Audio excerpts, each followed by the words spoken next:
Timpa halaium gambreng.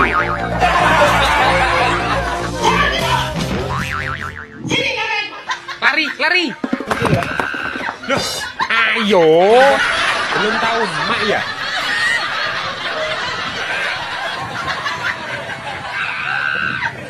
Golkar baru umumin bakal cawapresnya Prabowo Gibran.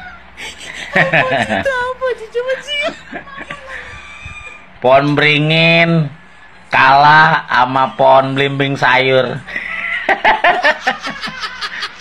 Ketua umum kalah sama bocah kemarin sore.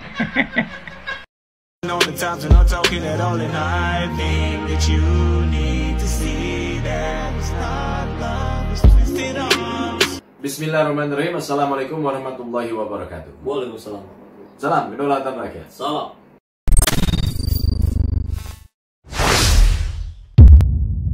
Sahabat, momen Wali Kota Solo Gibran Raka Buming Raka ketika memantau Car Free Day, ya hari Minggu otomatis ya, karena ini Car Free Day 22 Mei kemarin. Oh, Car Free Day udah ada lagi ya? Sudah ada lagi. Ya, ya. Nah ini menyisakan cerita kan? Oh gitu? Iya. Dan memicu netizen gatal untuk ngomong gitu, untuk komentar gitu. Jadi Gibran mengaku dirinya ini dimarahi ibu-ibu karena memungut sampah di sepanjang Jalan Slamet Riyadi, Kota Solo. Wih. Nah ini ada video ini. Oke.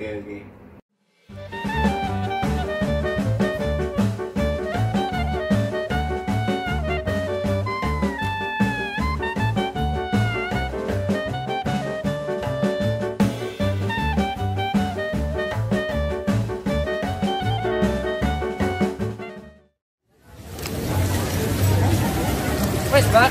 Kalau udah tinggal ada. Wah, wes taruh sini. Tinggal ada. Itu dimarahinnya kenapa, Kang? Di video itu nggak kelihatan. Iya. Nah, ketika ditanya kan, ini gara-garanya apa kok bisa dimarahin sama ibu-ibu? Padahal kan mungut sampah bagus ya kan, apalagi acara Car Free Day. Nah, dijawabnya di oleh Gibran, saya kemarin dimarahi ibu-ibu gara-gara titik-titik, kata Gibran sambil tidak mau melanjutkan ceritanya. Ya nggak apa-apa, sudah nggak usah dibahas. Oh, jadi Gibran nggak ngomong alasan dimarahinnya apa ya? Tidak bicara. Mungkin itu hal yang membuat Gibran malu kayaknya. Kalau saya sebutin makin malu katanya. Udahlah, nggak usah dilanjut. Aduh. Ya, menarik Kang.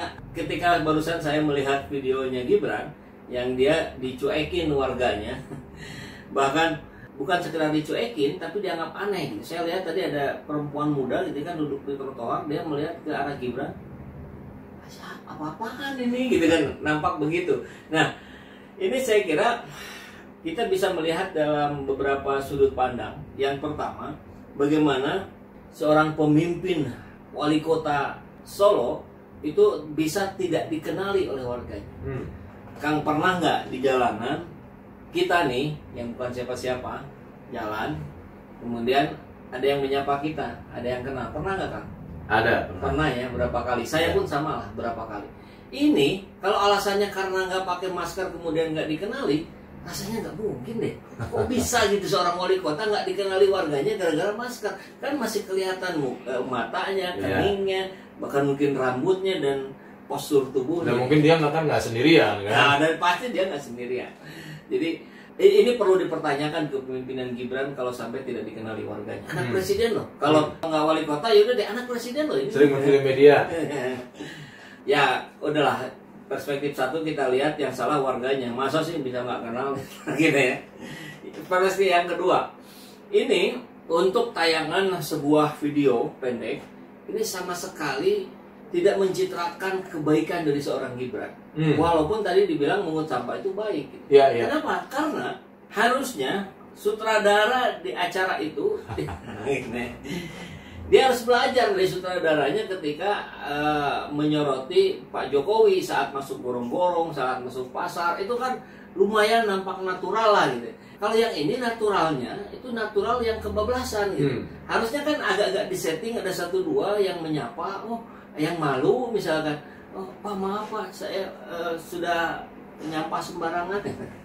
Itu perspektif yang kedua. Yang ketiga, kalau itu memang betul-betul natural, inilah yang disebut dengan ketiadaannya kewibawaan seorang pemimpin. Hmm. Tidak adanya kemampuan mempengaruhi lingkungan. Harusnya keberadaan seorang pemimpin itu dia memberikan pengaruh secara langsung. Jadi kalau pemimpin memungut sampah, maka bawahannya dia akan mengikuti, kan gitu kan? Yeah. Pemimpin itu kan teladan. Kalau Yeah. teladan baik dia diikuti, kalau teladan buruk dia pun diikuti. Nah ini ada yang kebaikan ini nggak diikuti karena dia tidak bisa memberikan pengaruh kepada lingkungan. Yang berikutnya, tahap berikutnya agak turun sedikit levelnya. Kalau tidak mengikuti, dia harusnya memberikan instruksi. Dia harusnya memberikan arahan pada orang-orang yang ada di sekitarnya. Kan dia biasa memberikan arahan di kantor wali kota. Harusnya itu pun sama.